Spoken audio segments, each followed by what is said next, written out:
Welcome into Rogue Football. I'm your host, Jordan Lugo. Thanks so much for tuning in here on Friday, July 7th. Today, are the 49ers poised for a Super Bowl run in 2023? That is the question we're going to be tackling first.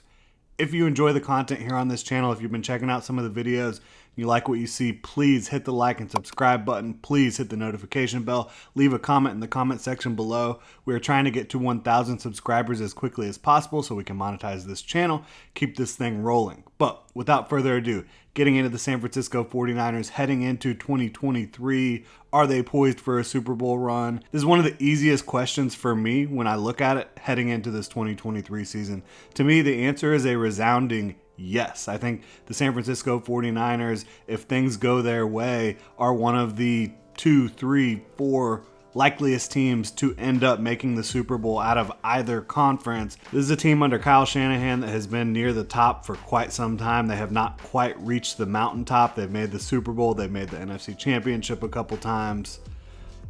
But can they win that Super Bowl? I'm not here to say they can win the Super Bowl, but I do believe they can make it back to the Super Bowl in 2023, make it to Vegas, and make the 49ers faithful very, very happy. But there is a caveat, right?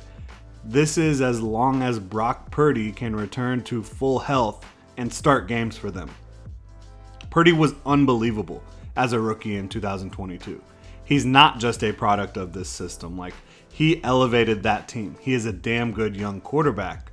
We'll get into all that. But looking at this 49ers roster, I think it is perhaps the best overall roster in the game today when it comes to talent and talent meshing with the scheme, both on the offense and the defensive side of the ball. Kyle Shanahan, absolute maestro, unbelievable offensive coach, knows how to scheme things up and make it easy in a lot of different regards, whether that be running the ball, the outside zone, whether that be getting receivers open down the field, crossing routes, all that fun stuff. Kyle Shanahan gets it done at the highest level as a play caller. And don't get me started on replacing DeMeco Ryans, who is a great young coach, with Steve Wilks.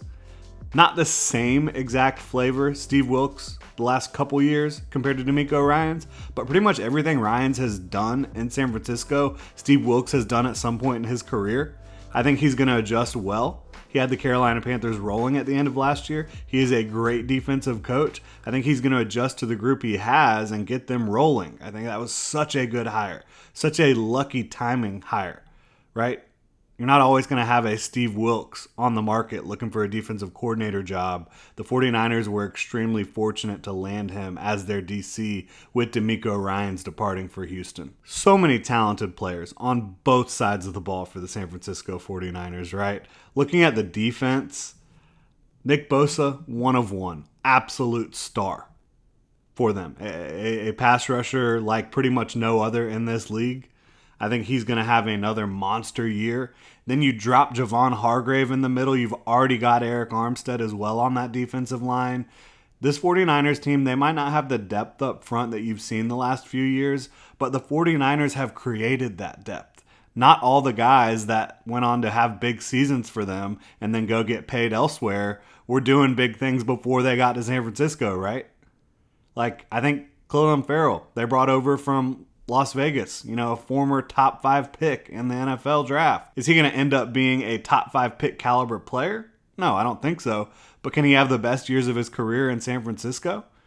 Can he go out and have a year that helps get him paid elsewhere? I definitely think so. I think Drake Jackson entering year 2 as well, he's going to have a bigger role. I think he's going to play well for them. But so much talent up front.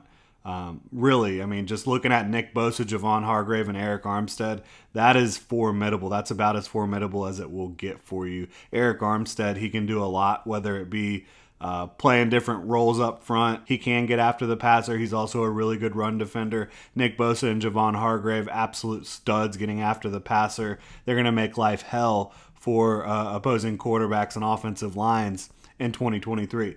Maybe the best linebacker duo in the league right now. Fred Warner, probably the best coverage backer out there. Drake Greenlaw had a huge year for them in 2022. I think that this is a great linebacker group that's really going to get the job done at the highest level in this league for you on the defensive side of the ball. On the back end, they brought over Charvarius Ward from Kansas City last year. He was really good for them. You've also got Lenore. You've got Isaiah Oliver coming over from the Atlanta Falcons. I like that group of corners. Maybe you'd like to have a little bit more depth, but not going to have great depth at every single position on the roster. That's just kind of the way it goes. But I like that top three. I love safety.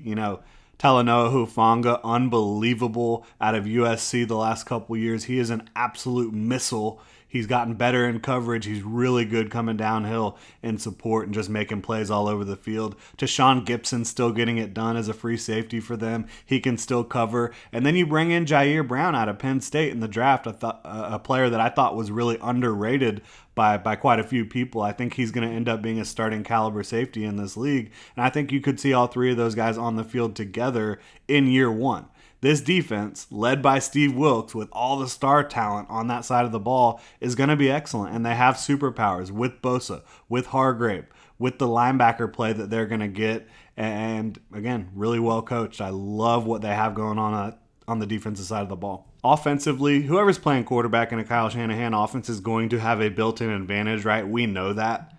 Between Shanahan dialing it up, the outside zone rushing attack, you've got Christian McCaffrey, just the most versatile back in the league, maybe still the best back in the league. They're going to have this offense designed around him in 2023, and I think it's going to be a thing of beauty. What they were able to do last year, bringing him in mid-season, really impressive. I think it's going to be even better in 2023. George Kittle, one of the very best tight ends in the game today, absolute freak show athletically, gets the job done as a blocker in a big way. You've got Deebo Samuel, you've got Brandon Ayuk, you've got Kyle Juszczyk. Trent Williams is still dominating at left tackle. There is so much good there. And then you've also got some nice depth pieces, some guys that can step up, in my opinion, if need be.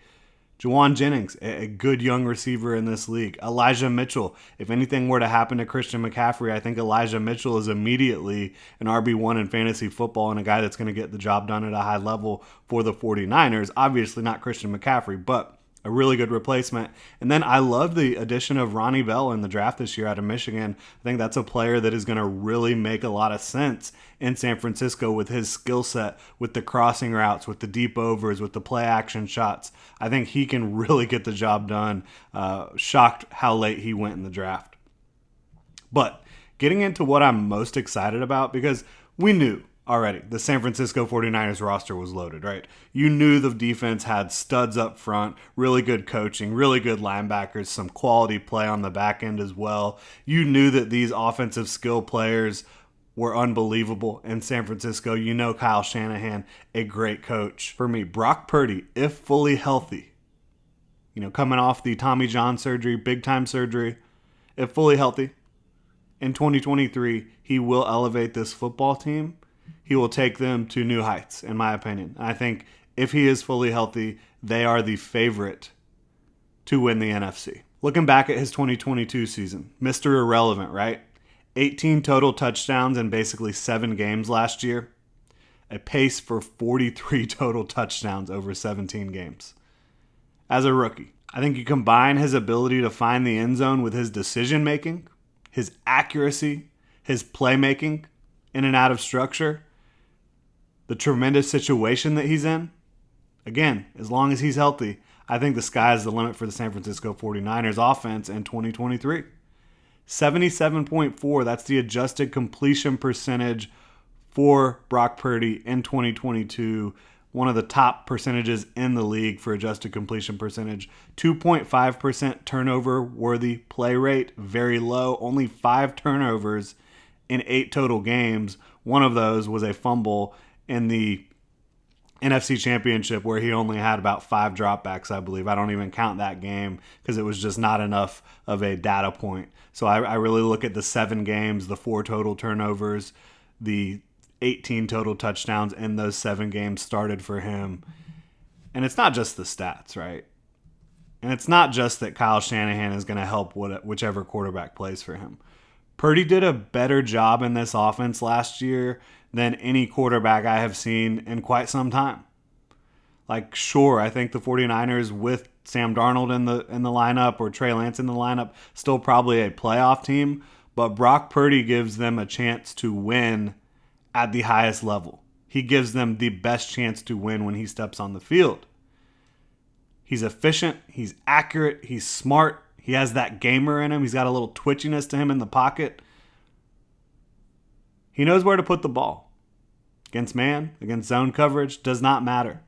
Has some of that mobility, feels pressure really well within the pocket, moves well when he feels that pressure, throws with anticipation. He can thread the needle. He can look off defenders with his eyes, make some plays outside of structure. Another underlying stat you love to see, 5 touchdowns to 1 interception under pressure as a rookie. That's big time stuff. This is one of the few teams that probably does not need a top tier quarterback to win it all, or at least to make it to the big game. But I think Brock Purdy, he can potentially get himself into at least, the top 10 range of quarterbacks in this league with the way he's playing football. If he comes back fully healthy. If he comes back prepared just the way he was in 2022, and there's no reason for me not to believe he will. If you want to poke a hole in the San Francisco 49ers, for me, it's the offensive line outside of Trent Williams, but probably will not matter. Shanahan gets results with seemingly whoever is out there on the offensive line, and a lot of that does come from Trent Williams' ability to dominate that left side, both in pass protection and in the run game, and their ability to go get guys that have the athleticism they're looking for, the smarts they're looking for in this zone blocking scheme. But yeah, I think Purdy has every chance to put himself in the top 10 at the position in year 2. Again, if fully healthy. The 49ers, they were dropping 30-plus points every week with Brock Purdy in the starting lineup. Mr. Irrelevant? Nah, he's Mr. Right in San Francisco. The 49ers are officially my NFC favorites if Brock Purdy is in the lineup and fully healthy for the duration of the 2023 season. Can't wait to see how it all plays out for them. Thank you so much for tuning in. Hit me up on Twitter at Jordan DeLugo. Subscribe to Rogue Football on YouTube, and have a good one.